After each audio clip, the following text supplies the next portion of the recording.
Bismillahirrahmanirrahim. Assalamualaikum warahmatullahi wabarakatuh. Waalaikumsalam warahmatullahi wabarakatuh. Alhamdulillahi thayyiban mubarakan fi kama yuhibbu rabbuna wa yarda. Ashhadu an la ilaha illallah wahdahu la syarika lah wa asyhadu anna Muhammadan abduhu wa rasuluhu. Ya ayyuhalladzina amanu taqullaha haqqa tuqatih wa la tamutunna illa wa antum muslimun. Ya ayyuhan nasu taqu rabbakumul ladzi khalaqakum min nafsin wahidah wa khalaqa minha zawjaha wa batha minhuma rijalan katsiran wa nisaa wattaqullaha alladzi tasaaluna bihi wal arham innallaha kana 'alaikum raqiba. Ya ayyuhalladzina amanu taqullaha wa qulu qawlan sadida yuslih lakum a'malakum wa yaghfir lakum dhunubakum wa man yuti'illaha wa rasulahu faqad faza fawzan 'azima. Wa qala Rasulullah sallallahu alaihi wa ala alihi wa sallam, fa inna asdaqal hadisi kitabullah wa khairal hadi hadi Muhammadin sallallahu alaihi wasallam wa syarrul umuri muhdatsatuha fa inna kulla muhdatsatin bid'ah wa kulla bid'atin dhalalah wa kulla dhalalatin finnar. Ahibati fillah rahimani wa rahimakumullah, para santri Al-Ma'un Islamic Center rahimani wa rahimakumullah. Alhamdulillah kita bisa bersua kembali dalam kajian rutin kita di setiap Jumat malam Sabtu pada maghrib. Salawat serta salam semoga tercurah limpahkan kepada kiai terbaik kita, Nabi besar Muhammad sallallahu alaihi wasallam, kepada segenap keluarganya, sahabatnya dan umatnya yang senantiasa berusaha mengikuti tata cara beragamanya sampai hari kiamat nanti.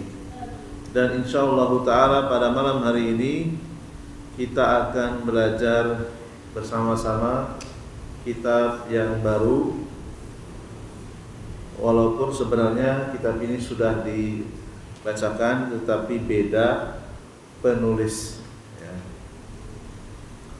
Yaitu judul kitabnya Syarhu Al-Qawaidil Arba'i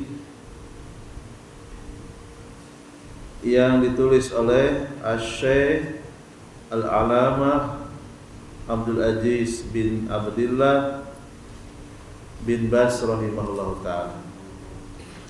Semoga Allah SWT berkenan menurunkan ilmunya melalui kitab ini sehingga kita bisa mengamalkannya dalam kehidupan kita ya, dan menjadikan bekal untuk menghadap Allah Subhanahu wa ta'ala.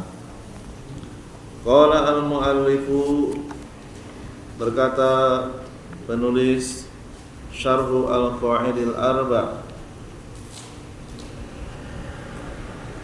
Syekh Abdul Aziz bin Bas rahimahullah ta'ala. Beliau mensyarah kitab ini. Beliau mulai dengan muqaddimah. Beliau menjelaskan dengan menyebut nama Allah yang Maha Pengasih dan Maha Penyayang. Segala puji hanya milik Allah. Salawat serta salam kepada Rasulnya, keluarganya, sahabatnya. Kitab ini menjadi perhatian para ulama karena isinya adalah kaidah-kaidah penting. Barang siapa yang memahami kaidah-kaidah ini, maka dia akan bisa membedakan agama orang musyrik dan agama orang Islam. Jadi kaidah ini supaya kita bisa memilih mana yang baik dan menjauhi yang buruk. Bisa membedakan dinul musyrikin wa dinul muslimin. Dengan kaidah kita akan lebih mudah mana agama kaum muslimin, mana agama kaum musyrikin. Kata beliau, wa aglabul khalqi la yafhamu hadhil qawaidah. Kebanyakan manusia itu tidak mampu membedakan mana agamanya orang musyrik dan mana agamanya orang Islam. Ya. Ini kata beliau. Nah, sekarang yang ada di masjid ini, kita semuanya, kita akan tahu sebenarnya kita ini sudah pintar atau belum, sudah alim atau belum, sudah paham atau belum, bagaimana cara membedakan agamanya orang musyrik dan agamanya orang Islam. Jangan-jangan masih ada pemahaman kita yang masih belum benar. Nah, nanti akan dikoreksi dengan kitab ini. Ya. Karena tidak ada orang yang lahir langsung pintar, nggak ada orang yang lahir langsung alim. Siapapun dia, termasuk Nabi Muhammad. Nabi Muhammad lahir dalam keadaan tidak tahu apa-apa. Beliau tetap berguru kepada siapa? Malaikat Jibril. Demikian juga para sahabat. Ya, tidak ada yang langsung alim. Semuanya harus melalui proses apa? Belajar. Demikian juga imam yang empat, Imam Abu Hanifah, Imam Malik, Imam Syafi'i, Imam Ahmad bin Hanbal, semuanya dimulai dengan proses belajar. Nah, kata beliau, aglabul khalqi la yafhamu hadhil qawaidah. Kebanyakan manusia tidak bisa membedakan akidahnya orang musyrik dan akidahnya orang Islam. Ya. Wajar tidak bisa membedakan. Kenapa? Karena belum belajar. Ya, karena belum belajar. Agamanya hanya sekedar ikut-ikutan. Ya. Ikut-ikutan. Walihada iltabasat alaihim al-umuru. Banyak orang-orang yang tidak jelas, tidak bisa membedakan mana tauhid, mana syirik. Ya.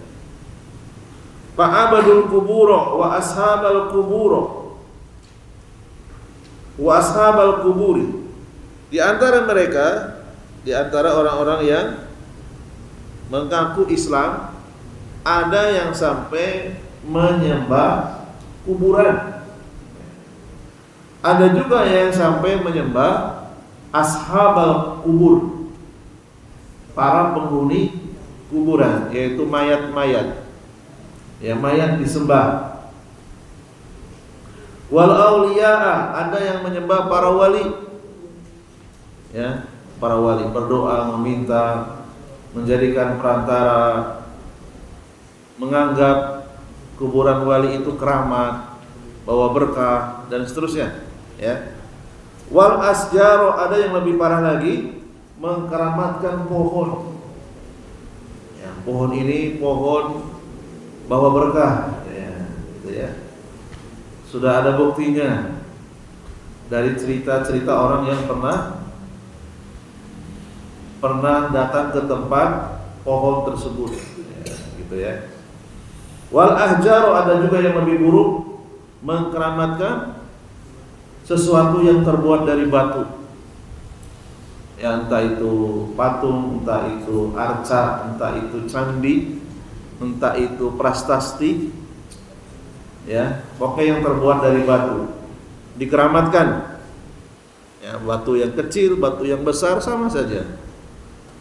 batu yang bernama delima merah atau batu macam-macam ya, dikeramatkan, diyakini punya kekuatan ya. Min dunillah, selain Allah. Wa hum yahsabuna annahum ala syai'in.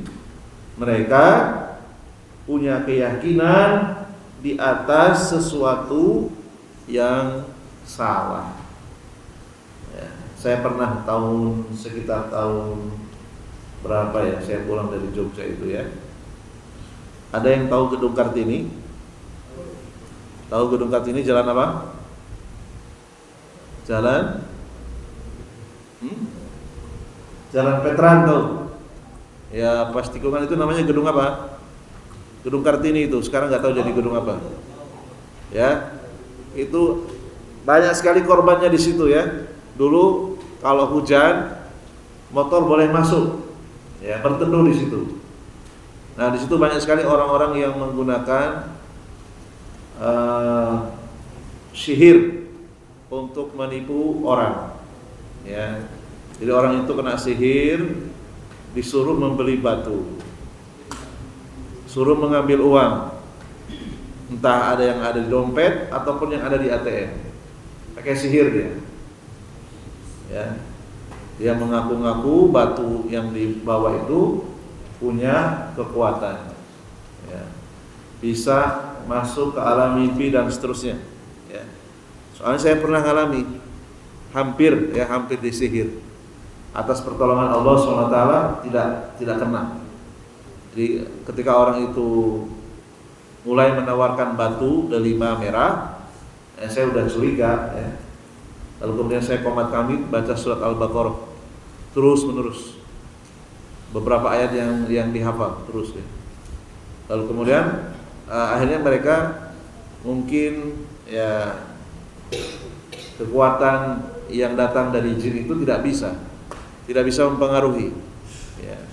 Sehingga kita yang mengendalikan mereka, bukan mereka yang mengendalikan kita ya.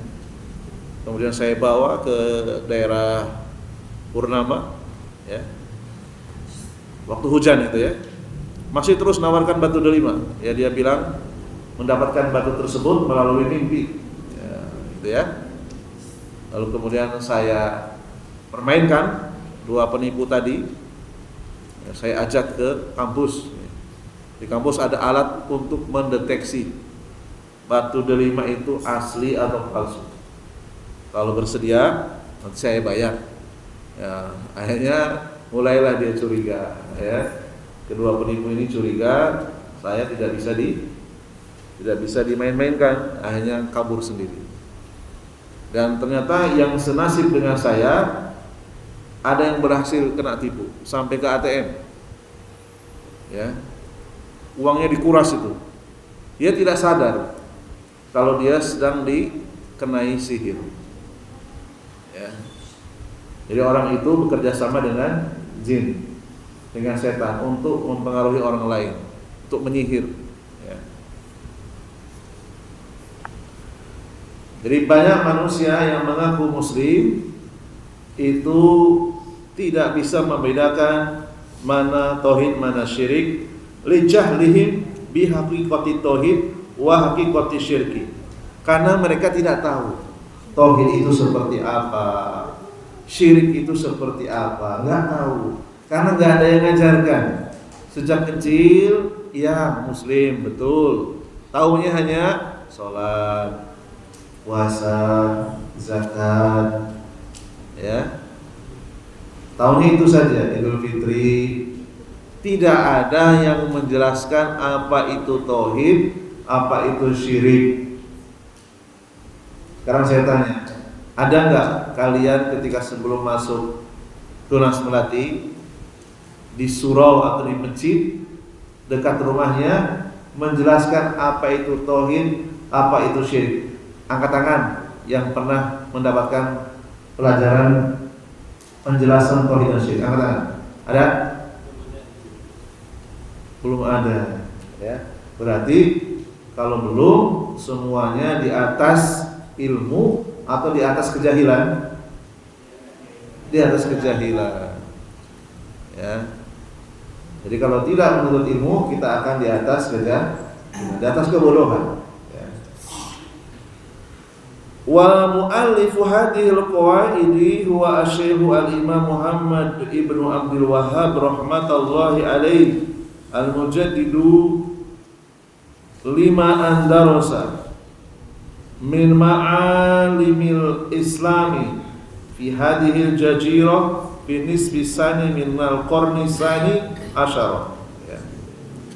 Jadi pada saat beliau sudah menginjak umur dewasa, ya, sekitar 1120-an, ya, abad antara abad ke-12 dan ke-13, tanda-tanda Islam di Arab Saudi itu banyak yang musnah. Tahu musnah? Apa itu musnah? Ya, hilang. Apa tanda-tandanya? Tanda-tanda orang mentauhidkan Allah sudah hilang. Ya. Misalnya dia rajin ke masjid, gitu ya. Dia rajin umroh haji di Arab Saudi. Ketika dia melewati makam-makam orang-orang soleh, maka tandanya bagaimana?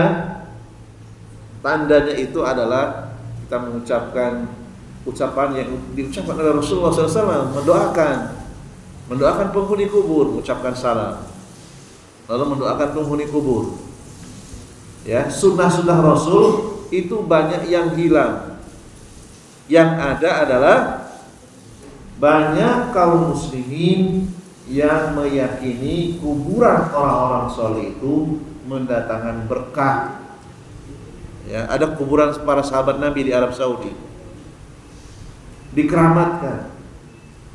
Yang ada adalah tanda-tanda kesyirikan, tanda-tanda tauhid itu banyak yang sudah hilang, sudah dianggap biasa. Ya, kalau di Arab Saudi kan pakai jubah, pakai sorban, ya, datang ke kuburan, mengkeramatkan kuburan. Sunnah-sunnah Nabi ditinggalkan, yang dilakukan adalah amalan-amalan yang tidak disyariatkan, perbuatan-perbuatan bid'ah yang mengandung kesyirikan. Itu pernah terjadi di zaman Syekh Muhammad bin Abdul Wahhab hidup di Arab Saudi, tidak jauh dari Ka'bah, tidak jauh dari Masjid Nabawi. Ya. Lalu kemudian beliau memiliki keutamaan ilmu. Dengan ilmunya beliau mendakwahkan tauhid ke seluruh penjuru Arab Saudi dengan dibantu oleh seorang raja, Muhammad bin Saud, sehingga namanya Arab Saudi. Saudi itu berasal dari pendiri negaranya, Muhammad bin Saud, yang bekerja sama dengan seorang imam, seorang ulama yang bernama Syekh Muhammad bin Abdul Wahhab. Ya.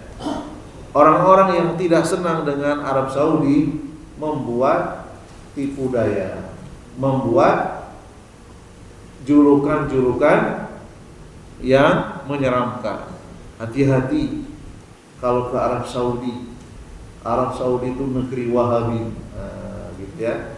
Itu adalah julukan-julukan yang sama sekali tidak pernah digunakan oleh orang Arab sendiri. Ya, nggak ada orang Arab mengatakan negeri kami negeri Wahabi, nggak ada. Ya. Jadi Muhammad bin Abdul Wahhab itu adalah nama ulama yang sama-sama bekerja sama dengan Raja Muhammad bin Saud mendirikan kerajaan Arab Saudi. Ya. Jadi kata-kata Wahhab itu tidak cocok, ya, dijadikan julukan kepada Syekh Muhammad bin Abdul Wahhab. Nama aslinya Muhammad, Abdul Wahhab itu nama kakeknya. ya, nggak cocok. Ya. Baik, kita masuk ke matan kitab ini. Qala al-muallifu rahimahullah ta'ala, berkata penulis matan Syekh Muhammad bin Abdul Wahhab rahimahullah ta'ala, as'alullah al-karima rabbal arsyil azim an yatawallaka fid dunya wal akhirati. Aku memohon kepada Allah yang maha dermawan, yang maha mulia, pengatur, pemilik arasy yang sangat agung. Aku memohon kepada Allah apa yang kita pohonkan, an yatawallaka fid dunya wal akhirah, agar Allah menjagamu di dunia dan di akhirat.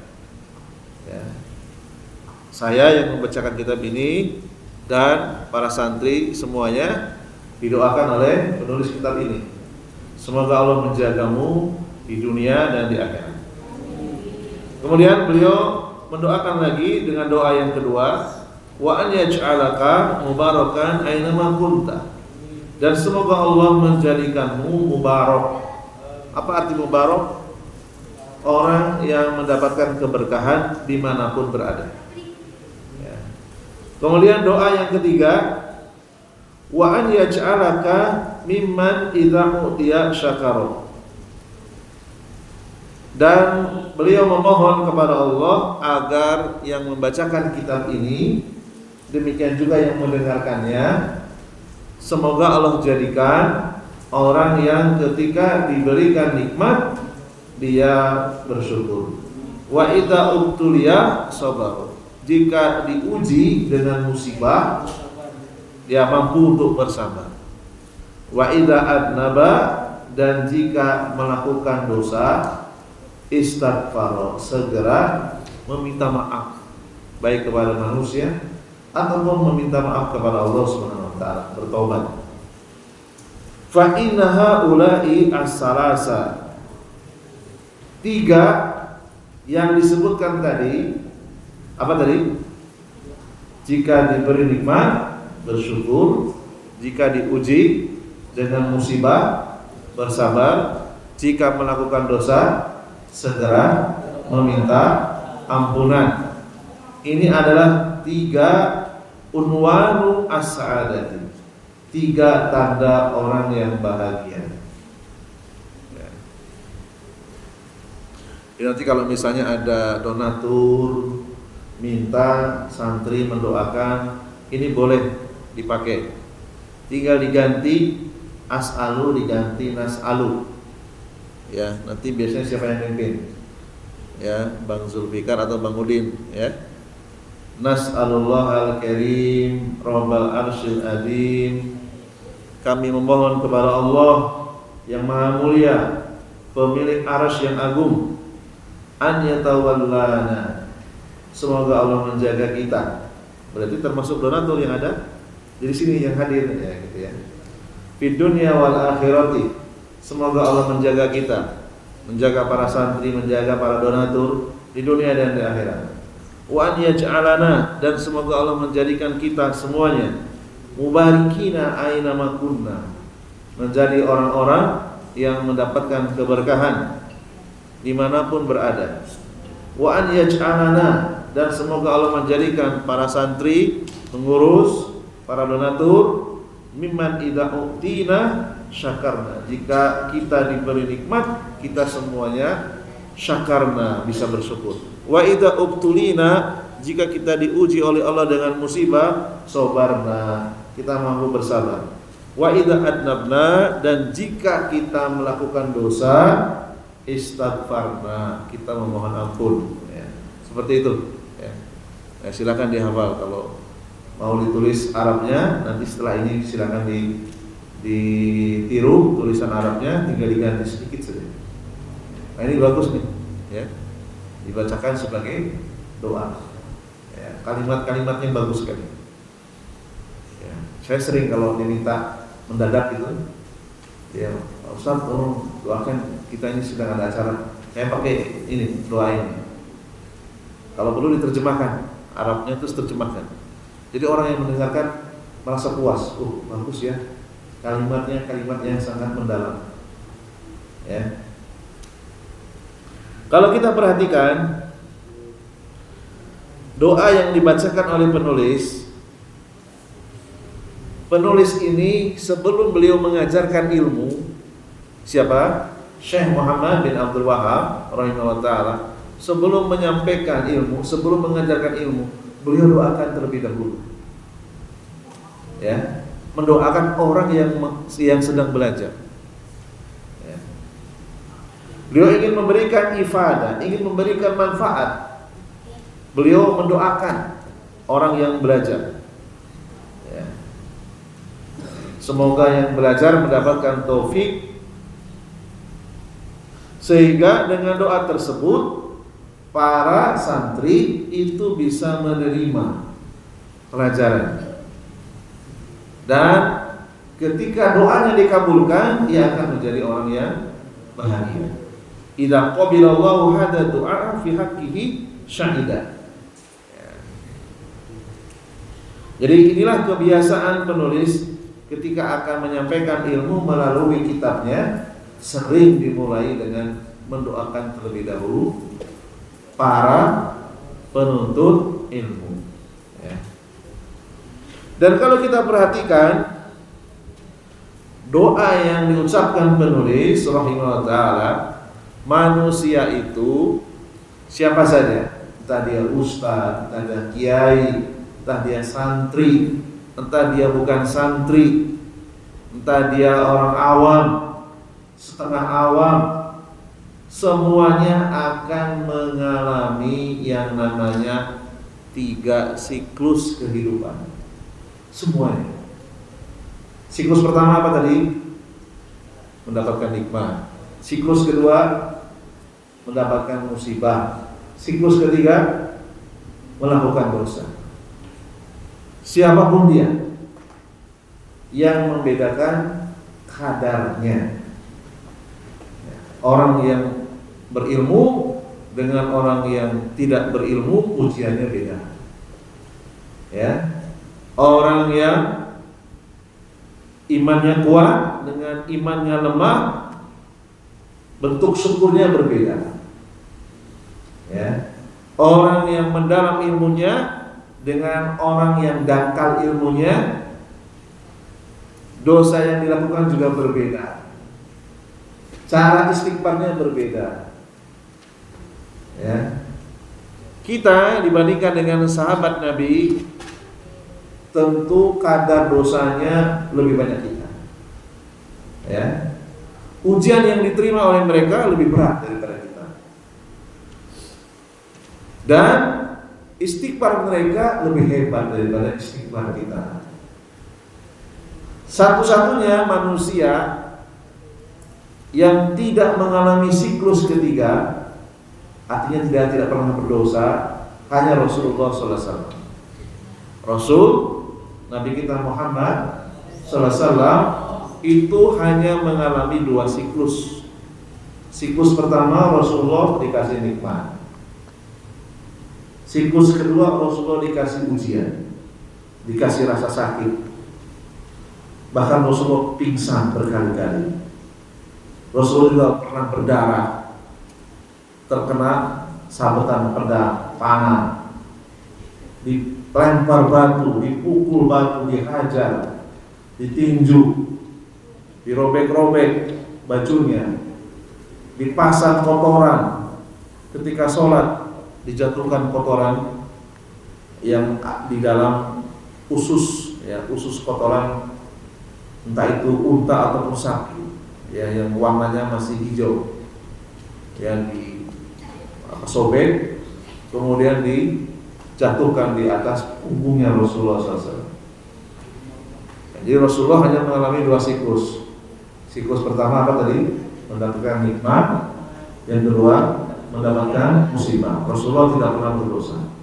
Adapun selain Rasulullah, kita akan mengalami 3 siklus. Siklus apa itu siklus? Sesuatu yang akan berulang-ulang. Entah dalam sehari, dalam seminggu, dalam sebulan, atau dalam setahun. Semua yang ada di sini pasti pernah melakukan dosa. Pasti. Siapapun dia. Ya. Dosa kecil, dosa besar, dalam sehari berapa kali, dalam seminggu berapa kali, pasti melakukan dosa. Demikian juga kita diberi nikmat tiap hari, dan juga diselingi dengan musibah. Jadi semuanya tidak bisa dilepas dari 3 siklus ini. Ya. Yang mengalami 2 siklus hanya Nabi Muhammad Sallallahu Alaihi Wasallam. Ya. Dan kata beliau, orang yang bahagia itu adalah orang yang ketika dia mengalami 3 siklus, dia bisa menempatkan dirinya. Ketika dikasih nikmat, ya gunakan nikmat itu untuk ibadah. Ketika dia dikasih musibah, ya dia harus bersabar. Tidak boleh marah kepada Allah SWT. Tidak boleh suudzon, buruk sangka kepada Allah. Ya. Ketika dia melakukan kesalahan, segera minta dihalalkan. Ya, kita pernah berbuat dosa kepada sesama, segera minta dihalalkan, minta maaf. Ya. Kalau kepada Allah mudah, kita cukup mengucapkan astagfirullah berulang-ulang, Allah pasti maafkan. Ya. Adapun kepada manusia, kita nggak mungkin kita berbuat salah kepada teman kita satu asrama, satu panti. Untuk minta maaf kita mengucapkan astagfirullah nggak bisa, karena salahnya kepada manusia. Ya minta maaf, ya minta maaf, ya, minta maaf ya, karena dosanya kepada sesama manusia. Nah, kalau kita bisa menempatkan di 3 siklus tadi, kita akan menjadi orang yang bahagia. Sebaliknya, orang yang tidak bisa menempatkan dirinya, dikasih nikmat tidak bersyukur, nikmatnya digunakan untuk maksiat. Kemudian ketika diuji dengan musibah, dia berburuk sangka, tidak bersabar. Ketika dia salah nggak mau minta maaf, orang itu hatinya sebenarnya sedang sakit. Orang yang menunda-nunda dari meminta maaf, hatinya itu sedang sakit, hatinya tidak bahagia, sengsara hati. Ya. Mungkin ini saja dulu mukadimah yang bisa dibacakan. Insyaallah taala kita akan sambung pada pertemuan yang akan datang. Subhanakallahumma wa bihamdika asyhadu an la ilaha illa anta astaghfiruka wa atubu ilaik. Assalamualaikum warahmatullahi wabarakatuh.